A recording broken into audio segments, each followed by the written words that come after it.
र उहाँले नै भनि नै सक्नुभयो।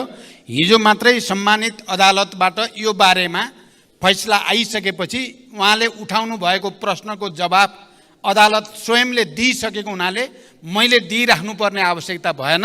मलाई जहाँसम्म लाग्छ तपाईले अहिले पनि नागरिकता जस्तो संवेदनशील विषयमा यो प्रतिनिधि सभा या हाम्रो राष्ट्रिय राजनीतिमा सहमतिबाट जानुपर्छ भन्नेमा मेरो पनि बुझाइ त्यस्तै नै छ। र मैले के बुझेको छु भने अहिले प्रतिपक्षमा रहनुभएका दलका नेताहरू पनि हिजो सत्तापक्षमा हुँदा अहिले हामीले जुन नागरिकताको जस्तो विधेयक अगाडि बढाएका हौँ त्यसमा हाम्रो मूलभूत रूपमा म सहमति नै देख्छु। तैपनि नागरिकता जस्तो संवेदनशील विषयमा देश विभाजित नहोस्, संसद विभाजित नहोस् भन्ने कुरामा तपाईले गराउनु भएको ध्यानाकर्षणप्रति मैले ध्यानाकर्षण भएको जानकारी गराउँछु। धन्यवाद। यो सबै सदरमुकाममा देखिन्छ कि त्यहाँ बजेट विनियोजन नभएको कारणले त्यो सबैको उठीवास भइरहेछ। नयाँ नयाँ सहर हाइवेतिर बस्दै गइरहेछ। साथै यसको कारण के हो? दोस्रो कुरा 72 को संविधानमा समावेशीको ग्यारेन्टी गरिन्छ, तर यता राज्यको सम्पूर्ण संरचना, सुरक्षा निकाय, प्रशासनिक निकाय, न्यायपालिका, कूटनीतिक क्षेत्र असमावेशी हुँदै गइरहेको छ।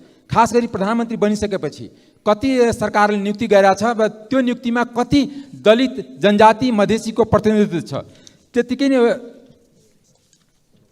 राज्यको संरचनाको शक्तिको बाँडफाँडमा पनि के लेखेको छ कि संघ, प्रदेश र स्थानीय तल नेपालको स्वतन्त्रता, सार्वभौमिकता, भौगोलिक अखण्डता, स्वाधीनता, राष्ट्रिय सर्वाङ्गीण विकास, बहुदलीय प्रतिस्पर्धात्मक, लोकतान्त्रिक, गणतन्त्रात्मक, संघीय शासन प्रणाली, मानव अधिकार तथा मौलिक हक, कानुनी राज्य शक्ति, पृथकीकरण, नियन्त्रण तथा सन्तुलन, बहुलता र समानतामा आधारित समतामूलक समावेशी प्रतिनिधित्व र पहिचानको संरक्षण गर्नेछ। यो दिशामा झन् उल्टो गइरहेको हामीलाई आभास भइरहेछ। यसमा प्रधानमन्त्रीको जवाब चाहिन्छ। धन्यवाद। सम्माननीय प्रधानमन्त्री। सम्माननीय सभामुख महोदय, देशको समग्र विकासको निम्ति सरकारले लिएका नीतिगत प्राथमिकता र विभिन्न विशेष क्षेत्रको विकासका लागि गर्नुपर्ने लगानी आवश्यकताका आधारमा बजेट विनियोजन भएको कुरा मैले यस अगाडि पनि जानकारी गराइसकेको छु। मानव विकासका सूचकाङ्कमा पछि परेका कर्णाली प्रदेश, सुदूरपश्चिम प्रदेश र मध्य प्रदेशलाई विशेष प्राथमिकतामा राखी स्रोत साधनको न्यायपूर्ण विनियोजन गरिएको कुरा पनि म स्पष्ट गर्न चाहन्छु। राज्यको सम्पूर्ण संरचनालाई समावेशी बनाउँदै समावेशी लोकतन्त्रको सुदृढीकरणका लागि सरकार प्रयत्नशील पनि छ र प्रतिबद्ध पनि छ। सोही अनुसार विभिन्न नीतिगत, कानुनी र प्रक्रियागत सुधारहरूलाई निरन्तरता दिने कुरामा सरकार स्पष्ट रहेको जानकारी म मान्य सदस्यलाई गराउन चाहन्छु। धन्यवाद। अर्का प्रश्नकर्ता मान्य सदस्य श्री अमृतलाल राजवंशी। सम्मान्य सभामुख महोदय, सम्मान्य सभामुख मार्फत सम्मान्य प्रधानमन्त्रीज्यूलाई प्रश्न सोध्न चाहन्छु। सम्मान्य प्रधानमन्त्रीज्यू, दूधको गुणस्तर जाँच्ने, दूध सम्बन्धी उच्च स्तरीय अध्ययन, किसानसँग प्रत्यक्ष सरोकार भएको दूधको न्यूनतम समर्थन मूल्य तोक्ने जस्ता महत्त्वपूर्ण कामहरू राष्ट्रिय दुग्ध विकास बोर्ड सरकारले खारेज गर्नुपर्ने कारण के हो? जबकि 2 वर्षभित्र दूधको उत्पादनमा आत्मनिर्भर गर्ने सरकारको लक्ष्य हासिल गर्न यस बोर्डको मुख्य भूमिका रहन्छ। साथै मिति 2080 असार 7 गते माननीय कृषि तथा पशुपन्छी मन्त्री र सचिवज्यूसँग भएको छलफलमा उहाँहरूले दिएको जानकारी अनुसार केही तथ्याङ्कहरू परिवर्तन भएकोले सोही अनुसार प्रश्न सोध्न चाहन्छु। लम्पी स्किन रोगको महामारीले 21,000 भन्दा बढी गाई भैँसी मरिसकेका, 6,08,200 गाई भैँसीहरू यो रोगबाट सङ्क्रमित भएका एवं 76 जिल्लामा यो रोग फैलेको अवस्था छ र यस विषयमा सरकारले के गरिरहेको छ स्पष्ट जानकारी होस्। धन्यवाद। सम्माननीय प्रधानमन्त्री। सम्मान्य सभामुख महोदय, राष्ट्रिय दुग्ध विकास बोर्डको कार्यक्षेत्र र मन्त्रालय एवं विभागबाट सम्पादन भइरहेको कार्य समानान्तर प्रकृतिको रहेको देखिएको हुँदा दोहोरोपन समेत देखिएको र यसलाई खारेज गरी यस सम्बन्धी नियामकीय र प्रवर्धनात्मक कार्य मन्त्रालय र विभागबाट सम्पादन हुने व्यवस्था मिलाइनेछ। हाल सार्वजनिक खर्चमा परेको चाप समेतलाई मध्यनजर गरी यो निर्णय लिइएको म जानकारी गराउन चाहन्छु। लम्पी स्किन रोग नेपालमा पहिलो पटक व्यापक रूपमा फैलिएको अवस्था रहेको छ। रोग लाग्न नदिन र लागेका पशुहरूलाई उपचारको लागि सङ्घ, प्रदेश, स्थानीय तह र विभिन्न संस्थाहरूमा रहेका पशु सेवा प्राविधिक परिचालन गरिएको छ। सङ्घबाट कृषि तथा पशुपन्छी विकास मन्त्रालयले सहसचिवको नेतृत्वमा प्रदेशमा 7 वटा टोली परिचालन गरिएको छ। स्थानीय तह र प्रदेशमा कार्यरत पशु सेवा प्राविधिकहरूलाई अनलाइन तालिमको व्यवस्था गरी क्षमता विकास गर्ने काम भइ नै राखेको छ। यो रोग नियन्त्रण र उपचारका लागि सङ्घीय स्तरबाट चाँडै बजेटको व्यवस्था गरी स्थानीय तहमा पठाउने प्रक्रिया अगाडि बढेको पनि म जानकारी गराउन चाहन्छु। आगामी दिनहरूमा यस्ता सङ्क्रामक रोग फैलिन नदिन क्वारेन्टाइन व्यवस्थापन, जनशक्ति व्यवस्थापन र औषधि उपचारलाई थप सुदृढ गरिनेछ। धन्यवाद। अर्का प्रश्नकर्ता मान्य सदस्य श्री अमृता देवी अग्रहरी।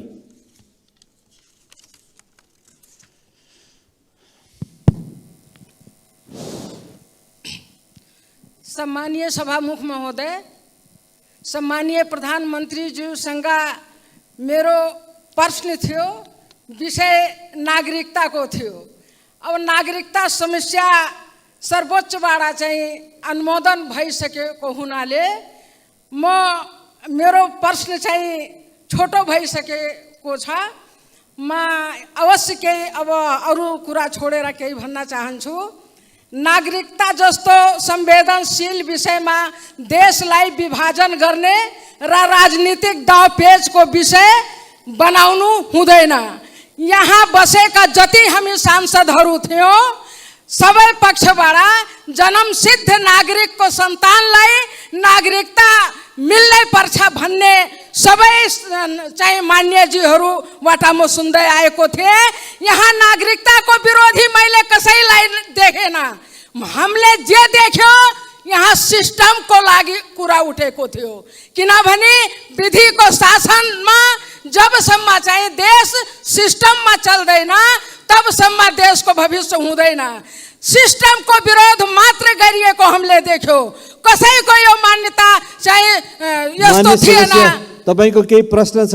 मेरो प्रश्न यही नै हो। प्रश्नमा जानुस्।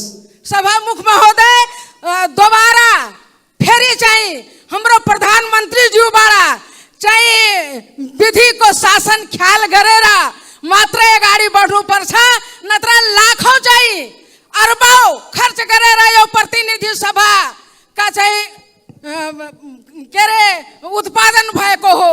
अनि प्रतिनिधि सभालाई चाहिँ माइनस गरेर अगाडि बढ्नु यो पनि देशको लागि दुर्भाग्य हुन्छ।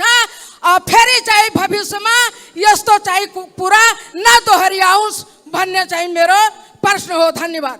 आज म सभामुख महोदय मार्फत प्रधानमन्त्रीज्यूलाई प्रश्न सोध्न चाहन्छु। सम्माननीय प्रधानमन्त्रीज्यूको हालै सम्पन्न भारत भ्रमणमा भारतले नेपालबाट 10,000 मेगावाट विद्युत खरिद गर्ने सहमति भएको जानकारी आयो। उक्त 10,000 मेगावाट कुन कुन आयोजनाबाट, के कति परिमाण र कुन दरमा भारतले खरिद गर्न खोजेको हो? खरिद सम्झौता कहिलेबाट सुरु हुन्छ र कहिलेसम्मको लागि हो? नेपालकै लगानीको विदेशी कम्पनीले ठेक्कामा निर्माण गरेका योजनाको विद्युत खरिद हुन्छ हुँदैन? यस सम्बन्धमा के कस्तो कार्यविधि तयार हुँदैछ? यस्तो महत्त्वपूर्ण विषय संसदको जानकारीको विषय हो कि होइन? धन्यवाद। सम्मानीय प्रधानमन्त्री। सम्मानीय सभामुख महोदय, भर्खरै मैले मित्र राष्ट्र भारतको भ्रमण गर्दा नेपालको जलविद्युत विकासका लागि लगानी भित्र्याउन र उत्पादित विद्युत निर्यात गर्ने सम्बन्धमा महत्त्वपूर्ण कार्यहरू भएका छन्। भारत सरकारले आगामी 10 वर्षमा नेपालबाट 10,000 मेगावाट जलविद्युत खरिद गर्ने प्रतिबद्धता भारतीय प्रधानमन्त्री श्री नरेन्द्र मोदीजीले व्यक्त गर्नुभएको कुरा अवगत भएकै छ। भारतसँगको दीर्घकालीन ऊर्जा व्यापार सम्झौतामा प्रारम्भिक हस्ताक्षर भ्रमणकै दौरानमा भइ पनि सकेको छ। सम्झौतामा अन्तिम हस्ताक्षर छिटै हुने विश्वास छ। देशमा हाल वर्षायाममा विद्युत उत्पादन क्षमता करिब 2800 मेगावाट रहेको छ भने अधिकतम खपत करिब 1900 मेगावाट पिक डिमान्ड रहेको अवस्था छ। आन्तरिक खपतभन्दा बढी भएको ऊर्जा खेर जान नदिने गरी छिमेकी भारतमा विद्युत निर्यात भइरहेको छ। यसबाट देशको व्यापार घाटा न्यूनीकरण गर्न समेत महत्त्वपूर्ण योगदान पुगिरहेको छ। देशभित्र नै अधिकतम आन्तरिक विद्युतीय ऊर्जा खपत वृद्धि गर्न सरकारले ऊर्जा खपत सम्बन्धी कार्ययोजना ल्याइसकेको छ र सो अनुसार काम अगाडि बढिरहेको कुरा पनि म यो सम्मानित सदनलाई जानकारी गराउन चाहन्छु। हाम्रो देशमा जलविद्युत उत्पादनको अत्यधिक सम्भावना रहेको र देशको समृद्धि हासिल गर्नका लागि एउटा महत्त्वपूर्ण स्रोतको रूपमा ऊर्जा व्यापार हुन सक्ने तथ्य निर्विवाद रूपमा रहेको छ। आन्तरिक खपतभन्दा बढी उत्पादन भएको विद्युतलाई निर्यात गरेर देशको आर्थिक विकासमा योगदान पुर्याउने लक्ष्य सरकारले लिएको छ र देशको आन्तरिक खपतलाई हेरेर अल्पकालीन, मध्यकालीन र दीर्घकालीन रूपमा खरिद सम्झौता गरिनेछ। हाल नेपाल सरकार एवं निजी क्षेत्रबाट निर्माणाधीन निर्माणको तयारीका अवस्थामा रहेका विद्युत आयोजनाहरूबाट उत्पादन हुने विद्युत मध्ये आन्तरिक खपत गरी बाँकी हुने विद्युत मात्र निर्यात गरिने नीति नेपाल सरकारको रहेको कुरा पनि म स्पष्ट गर्न चाहन्छु। आवश्यकता अनुसार निर्यात हुने परिमाणलाई मन्त्रालयका सचिव स्तरीय समितिले थपघट गर्न सक्ने व्यवस्था समेत रहेको छ। प्रचलित कानुनको परिधिभित्र रही विद्युत व्यापार हुनेछ। यस सम्बन्धी कार्यविधि ऊर्जा, जलस्रोत तथा सिँचाइ मन्त्रालय र नेपाल विद्युत प्राधिकरणबाट तयार पार्ने काम अगाडि बढिरहेको जानकारी गराउँछु। धन्यवाद। अर्का प्रश्नकर्ता माननीय श्री अब्दुल खान।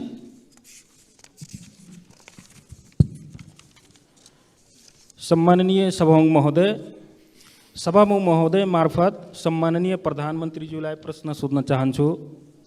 तराई मधेसतिर किसानहरू लगभग धानको बिउ राखिसकेका छन्। अब किसानहरूको सोच मल र सिँचाइको व्यवस्थापनमा छ। मलको हाहाकार छ, बिजुली कटौती अत्यधिक छ। सीमा नाकामा जनताले दिनहुँ गाली पिटाई खाइरहेछन्। 1 बिघा अर्थात् 20 कट्ठाको खेती गर्ने किसानलाई 2 बोरा युरिया, 1 बोरा डिएपी चाहिन्छ। भारतबाट ल्याउँदा नेपाल प्रहरीले जफत गर्छ। न त हामी दिन सक्छौँ, न त ल्याउन दिन्छौँ, न त हामी किसान कार्ड बनाउँछौँ, न त हामी नाका खोल्छौँ। जनताले कसरी सरकारको अनुभूति गरियोस् सभामुख महोदय। त्यस्तै पैसा तिरेर पनि हाम्रो सरकारले किन मल समयमा किन्न सकिरहेको छैन, स्पष्ट कारण चाहिन्छ सभामुख महोदय।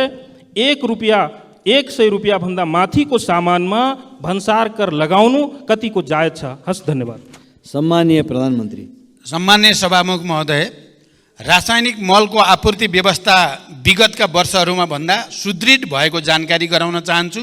2079 श्रावण महिनादेखि हालसम्म 3,51,000 मेट्रिक टन रासायनिक मल आयात भएको छ।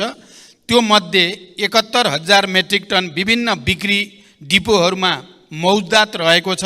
भारतको कलकत्ताबाट 45,000 मेट्रिक टन डिएपी यो महिनाभित्र नेपाल भित्रिने व्यवस्था गरिएको छ। धान रोप्ने सिजनमा विगतको जस्तो मल अभाव हुने अवस्था यसपटक रहेको छैन। सुरुमा रासायनिक मलको लागि रु 15 अरब विनियोजन भए पनि थप रु 23 अरबको स्रोत सुनिश्चित गरी मल आपूर्ति व्यवस्थालाई सुदृढ गरिएको छ। यसबाट सरकार किसानहरूको लागि रासायनिक मल उपलब्ध गराउन जिम्मेवार रहेको तथ्य प्रमाणित हुन्छ। मलको आयातमा सङ्घीय मन्त्रालयलाई जिम्मेवार बनाइएको छ भने वितरण कार्यमा प्रदेश र स्थानीय तहहरूलाई परिचालन गरिएको छ। मल वितरण प्रणालीलाई पारदर्शी बनाउन मल आपूर्ति र वितरणमा डिजिटल प्रणाली प्रयोगमा ल्याइएको कुरा पनि म मान्य सदस्यहरूलाई जानकारी गराउन चाहन्छु। धन्यवाद। अर्का प्रश्नकर्ता मान्य सदस्य श्री अम्बिका बस्नेत।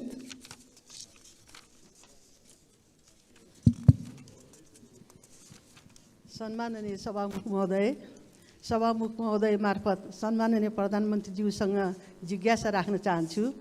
गोकर्णेश्वर नगरपालिका वडा नम्बर 1 शिवपुरी राष्ट्रिय निकुञ्जभित्र पर्दछ। त्यहाँ सर्वसाधारण नागरिकहरूको बसोबास पनि छ।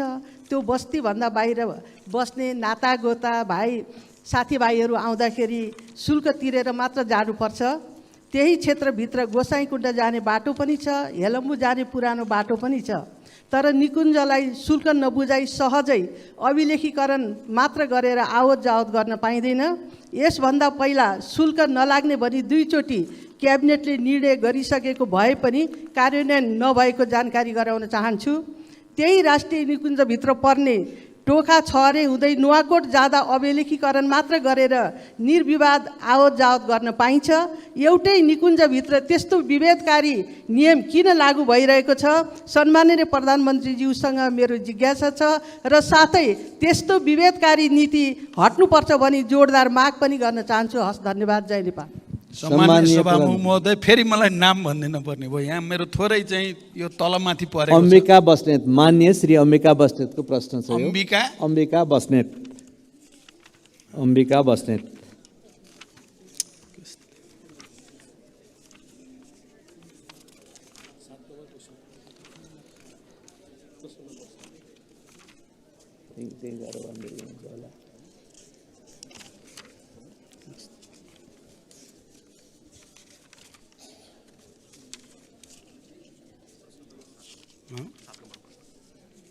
नम्बरै छैन रहेछ के, कस्तरी गडबड खाए छैन यहाँ त,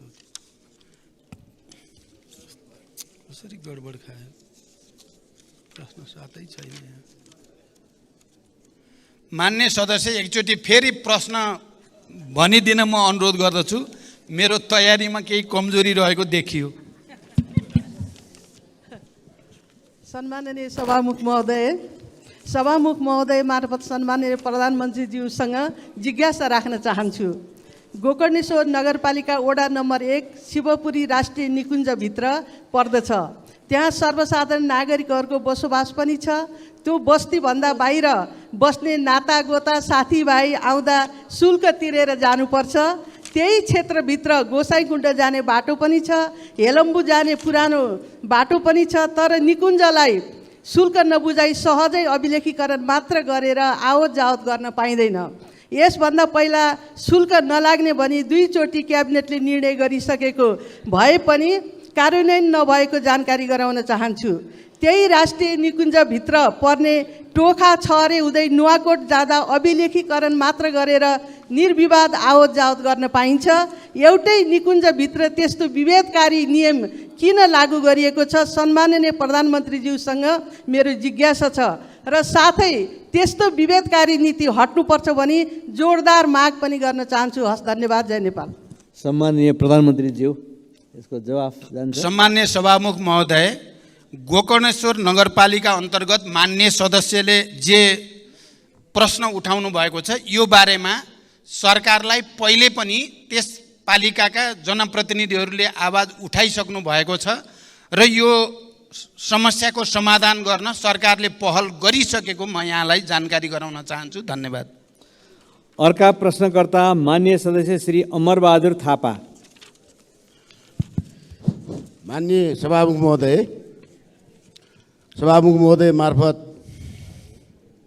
सम्माननीय प्रधानमन्त्रीज्यूसँग मेरो प्रश्न छ। सरकारको नीति तथा कार्यक्रममा आगामी 80-81 को बजेटमा कर्णाली सुदूरपश्चिम र मध्य प्रदेशलाई विशेष व्यवस्था गर्ने भन्नुभएको थियो र पुस्तिकामा हेर्दा कुनैमा देखिएन त्यो विशेष बजेट कहाँ छ, यसको प्रश्न चाहियो। र कर्णाली प्रदेश र मध्य प्रदेशका जनता गरिबीको रेखामुनि रहेका छन्। ती गरिबीको रेखामुनि रहेका जनताको जीवन स्तर कहिलेसम्म माथि उठ्छ, यसको जवाब चाहियो। र यो देशलाई उत्पादनतिर र यो देशको ढुकुटी बलियो बनाउने यो सरकारको के योजना छ र त्यो संसदलाई जानकारी चाहियो। धन्यवाद। सम्माननीय प्रधानमन्त्रीज्यू। सभामुख महोदय, मान्य सदस्यहरूले मध्य प्रदेशमा बजेट विनियोजनका सम्बन्धमा उठाउनु भएको प्रश्नका सम्बन्धमा मैले भर्खरै यस सम्मानित सदनलाई जानकारी गराइसकेको छु। मान्य सदस्यले कर्णाली प्रदेशमा बजेट विनियोजनका सम्बन्धमा पनि प्रश्न गर्नुभएको सन्दर्भमा कर्णाली प्रदेशका लागि लक्षित गरी कर्णाली समृद्धि कार्यक्रम सञ्चालित छ। हिमाली तथा उच्च पहाडी जीविकोपार्जन कार्यक्रम समेत कर्णाली प्रदेशको माथिल्लो भूभागमा सञ्चालन भइ नै रहेको छ। आगामी वर्षमा कर्णाली प्रदेशमा सिँचाइ तथा नदी नियन्त्रणका लागि छुट्टै बजेटको व्यवस्था गरिएको छ। कर्णाली कोरिडोर सडक राष्ट्रिय गौरवको आयोजनाका रूपमा सञ्चालित छ। राप्ती राजमार्ग, भेरी कोरिडोर, मध्य पहाडी लोकमार्गको कर्णाली खण्ड र मदन भण्डारी राजमार्गको कर्णाली खण्डका लागि सरकारले प्राथमिकताका साथ बजेट विनियोजन गरेको छ। शिक्षा स्वास्थ्यतर्फको बजेटमा समेत सरकारले कर्णालीलाई उच्च प्राथमिकता दिएर राखेको छ र मान्य सदस्यले जो विकासको समग्र मोडेलको बारेमा कुरा गर्नुभएको छ, मैले पहिले नै यस सम्मानित सदनमा राखेको छु। हामीले नेपालको समग्र विकास मोडेलको बारेमा समीक्षा गर्नुपर्ने आवश्यकता छ र त्यो समीक्षालाई अगाडि बढाउने कुरामा नेपाल सरकार गम्भीर रहेको ध्यानाकर्षण म गराउन चाहन्छु। धन्यवाद। अर्का प्रश्नकर्ता मान्य सदस्य श्री अमरबहादुर रायमाझी। सम्माननीय सभामुख महोदय मार्फत सम्माननीय प्रधानमन्त्रीज्यूलाई केही प्रश्न राख्न चाहन्छु। संसारको ध्यान क्लिन इनर्जीमा गइरहेको छ, तर हाम्रो सरकार यसप्रति बेखबर हो कि जस्तो छ। शक्ति केन्द्रको स्वार्थप्रति नतमस्तक हो बुझ्नै सकिएन। अस्ति प्रधानमन्त्रीज्यू भारत भ्रमण भयो। हाम्रो 10,000 मेगावाट क्लिन इनर्जी भारतलाई बेच्ने सम्झौता गर्नुभयो भने उता पेट्रोल, डिजेल, ग्यास, मट्टीतेल जस्ता उच्च कार्बन उत्सर्जन गर्ने डर्टी इनर्जीको सजिलो पहुँचको लागि भरतपुरदेखि काँकरभिट्टासम्मको पाइपलाइन विस्तारको सम्झौता गरेर आउनुभयो। इनर्जी माथिको अर्काको नियन्त्रणले मुलुकको स्वतन्त्रता खतरामा पर्छ। हामी आफैले विकास गर्न सकिन्छ, तर विद्युत अर्कालाई सुम्पदैछौँ। के यो सरकारको योजना रणनीति हो? यो नयाँ युगको सुरुवात हो कि परनिर्भरता हो? परनिर्भरताको तयारी हो? जिज्ञासा गर्न चाहन्छु। धन्यवाद। सम्माननीय प्रधानमन्त्री। सभामुख महोदय, हाल देशमा हाइड्रो पावर, सोलर, बायोग्यास जस्ता स्वच्छ ऊर्जा क्लिन इनर्जीको स्रोतबाट विद्युत ऊर्जा उत्पादन भइ नै रहेको छ। वर्षायाममा विद्युत ऊर्जाको मागभन्दा आपूर्ति बढी भइरहेको अवस्था पनि छ। देशमा विद्युतीय र पेट्रोलियम दुवै ऊर्जाको प्रयोग भइरहेको छ। विद्युतको प्रयोग बढाउँदै लाने र पेट्रोलियम पदार्थको प्रयोग कम गर्दै क्रमशः विस्थापित गर्ने सरकारको नीति छ भन्ने कुरा म स्पष्ट गर्न चाहन्छु। नेपालमा विद्युतीय सवारी कम गर्दै क्रमशः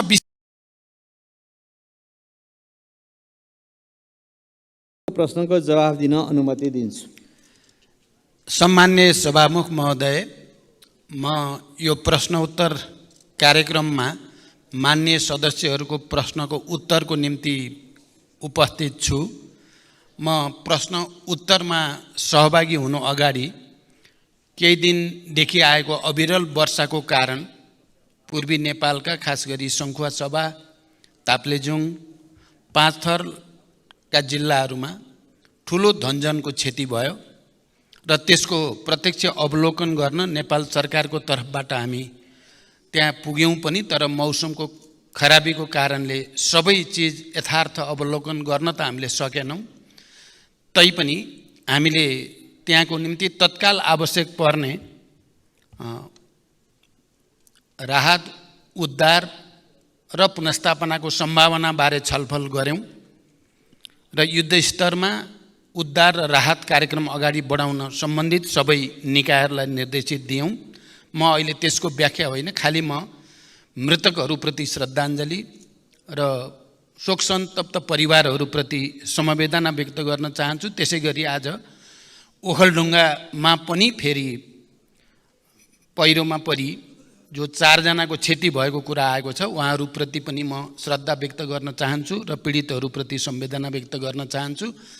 हामी सबै मान्य सदस्यहरूसँग नेपाल सरकारको तर्फबाट हाम्रो विकासको मोडालिटीको बारेमा, हाम्रो भौगोलिक अवस्थितिको बारेमा भौगोलिक अध्ययन गरेर बस्तीको बारेमा हामीले गम्भीर रूपले र रणनीतिक रूपले नसोच्ने हो भने यस्ता घटनाहरूको पुनरावृत्ति भइराख्ने स्थिति छ। यतातिर नेपाल सरकारको पक्कै पनि गम्भीर रूपले ध्यान आकर्षित भएको छ। म सबै मान्य सदस्यहरूले पनि यो विषयलाई हामीले दीर्घकालीन ढङ्गले विचार गर्न जरुरी छ भन्ने आग्रह गर्न चाहन्छु। अब म प्रश्न उत्तरतिरै लाग्छु। सरकारले राष्ट्रिय गौरवका आयोजनामा बजेट सुनिश्चित गर्ने गरेको छ। राष्ट्रिय गौरवका आयोजनाहरूमा विनियोजित रकम कम हुने अवस्थामा पनि आवश्यकता अनुसार थप बजेटको व्यवस्था गर्ने गरिएको छ। निजगढ अन्तर्राष्ट्रिय विमानस्थल आगामी आर्थिक वर्षमा साइट क्लियरेन्स गर्ने कार्य सम्पन्न गर्ने कुरामा सरकारको गहिरो ध्यान छ। रेल सेवा सञ्चालन गर्ने बारेमा सरकार सकारात्मक रहेको छ। साथै राष्ट्रिय गौरवका आयोजनाहरू तथा अन्य प्राथमिकता प्राप्त आयोजनाहरूको जग्गा अधिग्रहण, मुआवजा तथा क्षतिपूर्ति वितरण गर्ने कार्य सरकारको प्राथमिकतामा रहेको छ। आगामी दिनमा आवश्यक बजेट व्यवस्था सहित सम्बन्धित निकाय मार्फत यस विषयमा सम्बोधन हुने बेहोरा म मान्य सदस्यहरूलाई अवगत गराउन चाहन्छु। अन्तर्राष्ट्रिय राजनीतिमा घटिरहेका घटनाहरूप्रति नेपाल सरकारको गहिरो ध्यान छ भन्ने कुरा पनि म राख्न चाहन्छु। धन्यवाद। अर्का प्रश्नकर्ता मान्य श्री अजय कुमार चौरसिया। सम्मान्य सभामुख महोदय, सम्मान्य प्रधानमंत्री ज्यू, लगभग 70% राजस्व मध्य प्रदेशको वीरगञ्जबाट सङ्कलन हुन्छ। जनसङ्ख्या अन्य प्रदेशभन्दा बढी भएको तर बजेट विनियोजन मध्य प्रदेशमा सबभन्दा कम किन भयो? पर्साको वीरगञ्ज सरकारको प्राथमिकतामा किन परेन? वीरगञ्ज सहरको स्तरोन्नतिको लागि के कार्यक्रम आएको छ? सम्मान्य प्रधानमन्त्रीज्यू, वीरगञ्जको नारायणी उपक्षेत्रीय अस्पताल, ठाकुराम बहुमुखी क्याम्पस, आदर्शनगर र नारायणी रङ्गशालाको स्तरोन्नतिको लागि कति रकम विनियोजन भएको छ? स्वास्थ्य, शिक्षा र कृषि र रोजगारको राम्रो व्यवस्था बिना कुनै पनि मुलुकको उन्नति प्रगति हुन सक्दैन भन्ने थाहा हुँदाहुँदै यसमा सरकारको पर्याप्त ध्यान किन जान सकिरहेको छैन? सम्मान्य सभामुख मार्फत म सम्मान्य प्रधानमन्त्रीजीबाट उत्तर चाहन्छु। धन्यवाद। सम्मानीय प्रधानमन्त्रीज्यू। सम्मान्य सभामुख महोदय, मध्य प्रदेशमा कम बजेट विनियोजन भयो भन्ने कुरा साँचो होइन। सङ्घीयताको मर्म अनुरूप सङ्घबाट प्रदेश र स्थानीय तहमा हुने वित्तीय हस्तान्तरणको 15% भन्दा बढी रकम मध्य प्रदेशमा नै जाने गरेको छ। यसका अतिरिक्त सङ्घबाट सञ्चालन हुने पूर्व पश्चिम राजमार्ग, पथलैया वीरगञ्ज कोरिडोर, चन्द्रपुर गौर राजमार्ग, हुलाकी राजमार्ग, सुनकोशी मरिन डाइभर्सन, बागमती कमला चन्द्रनहर लगायतका सिँचाइ आयोजना, विभिन्न औद्योगिक पूर्वाधार तथा व्यापारिक पूर्वाधार आयोजनाहरू तराई मधेसलाई लक्षित गरी नै अगाडि बढेका छन्। तराई मधेस समृद्धि कार्यक्रम, मधेसलाई काठमाडौँसँग जोड्ने द्रुत मार्ग लगायतका ठुला परियोजनाहरू पनि मध्य प्रदेशमा नै पर्ने र तिनको समयबद्ध कार्यान्वयनका लागि यथेष्ट बजेट विनियोजन गरिएको छ। सञ्चालनमा रहेका आयोजनाहरूको कार्य प्रगति र आवश्यकताका आधारमा बजेट विनियोजन हुने भएकोले बजेटको अङ्कसँगै त्यसले पार्ने बृहत्तर प्रभावलाई समेत सकारात्मक रूपमा लिइदिन हुन म मान्य सदस्यहरूलाई विशेष आग्रह गर्न चाहन्छु। पर्साको वीरगञ्जको विकास सरकारको प्राथमिकतामा छ। नारायणी रङ्गशालामा आगामी वर्षका लागि 1,50,00,000 विनियोजन गरिएको छ। नारायणी अस्पतालको लागि रु 41,30,00,000 विनियोजन गरिएको छ। ठाकुरराम बहुमुखी क्याम्पसका लागि विश्वविद्यालय अनुदान आयोग मार्फत अनुदान जाने व्यवस्था मिलाइएको छ। सरकारले मानव जीवनसँग सम्बन्धित। अर्का प्रश्नकर्ता मान्य सदस्य श्री अर्जुन नरसिंह केसी।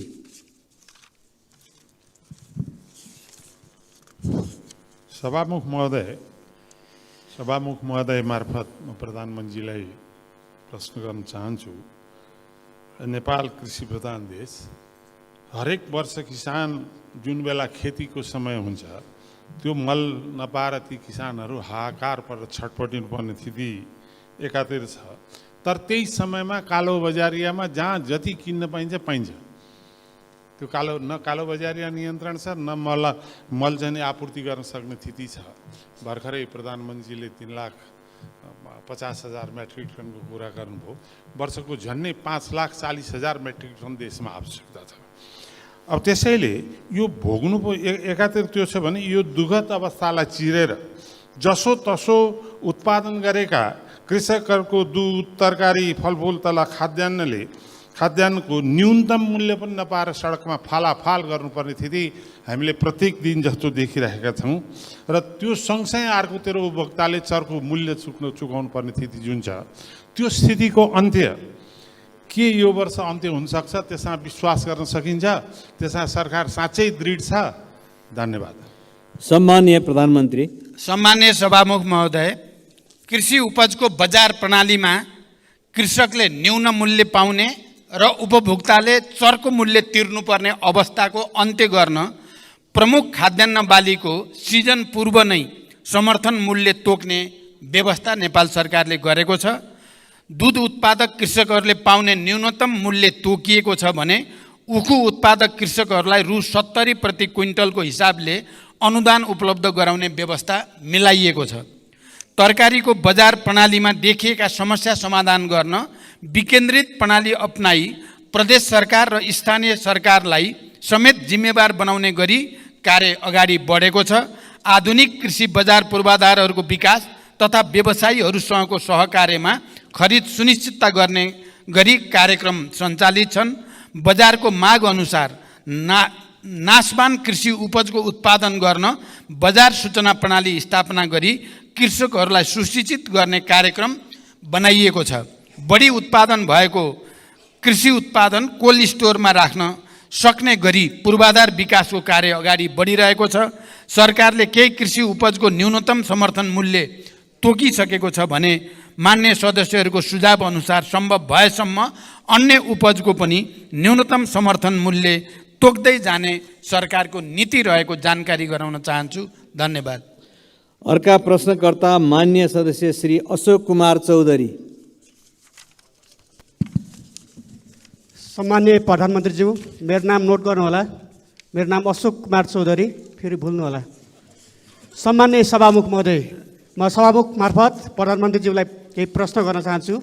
सम्मान्य प्रधानमन्त्रीज्यूले स्वयं 2080 जेठ 22 को सम्मानित सदनको बैठकमा सीमा सुरक्षा समस्या हल गर्दै लाने बताउनुभयो। तर भारततर्फ 4262 स्थानमा सीमा स्तम्भ मर्मत गर्नुपर्ने, 1533 सीमा स्तम्भ हराएको र चीनसँग 2वटा सीमा स्तम्भ निर्माण गर्नुपर्ने महालेखाको प्रतिवेदन 2079 मा छ। सभामुख महोदय, राष्ट्रिय अखण्डता, स्वाधीनता, राष्ट्रियतासँग जोडिएको सीमा रक्षा, निर्माण र मर्मतका लागि यो सरकारबाट आवश्यक बजेटको विनियोजन नहुनु सरकारको लाचारी र लम्पसारवादको प्रकाष्ठ हो। के सरकार स्वयं राष्ट्रियता कमजोर बनाउन लागेको हो? होइन भने राष्ट्रिय हितको रक्षा गर्न सरकारलाई के कुराले रोकेको छ? म सामान्य सभामुख मार्फत सामान्य प्रधानमन्त्रीज्यूलाई यसको उत्तर चाहन्छु। धन्यवाद। सम्माननीय प्रधानमन्त्री। सम्मान्य सभामुख महोदय, नेपालको सार्वभौम सत्ता, राष्ट्रिय स्वतन्त्रता, भौगोलिक अखण्डता, सिमानाको सुरक्षा, राष्ट्रिय एकता लगायत राष्ट्रिय हितको रक्षाको लागि सरकार संवेदनशील र निरन्तर प्रयत्नशील रहेको जानकारी म गराउन चाहन्छु।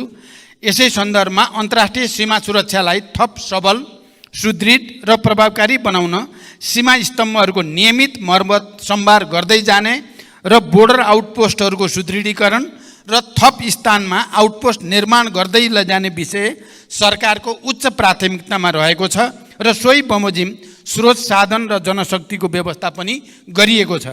हालसम्म स्थापना भएका 250 बोर्डर आउटपोस्टहरूमध्ये 128वटाको भौतिक संरचना निर्माण भएको र चालु आर्थिक वर्ष 79-80 सम्ममा थप 10 बोर्डर आउटपोस्टहरू निर्माण सम्पन्न हुनेछन् र यो विषयमा सरकार गम्भीर रहेको छ र यसमा राष्ट्रिय एकता, हाम्रो पहिले नै बोर्डरको विषयमा नेपालको राष्ट्रिय स्वतन्त्रताको विषय, सार्वभौम सत्ताको विषय, भौगोलिक अखण्डताको विषय र सिमानाको सुरक्षाको विषयमा एउटा बृहत्तर राष्ट्रिय एकता नेपालमा भएको कुरा सम्मानित सदनमा नै धेरैचोटि प्रमाणित भएको तथ्य म स्पष्ट गर्न चाहन्छु। धन्यवाद। मान्य सदस्यहरू, आजको लागि निर्धारण गरिएको प्रधानमन्त्रीसँग प्रत्यक्ष प्रश्नोत्तर सम्बन्धी कार्यक्रम यही समाप्त हुन्छ।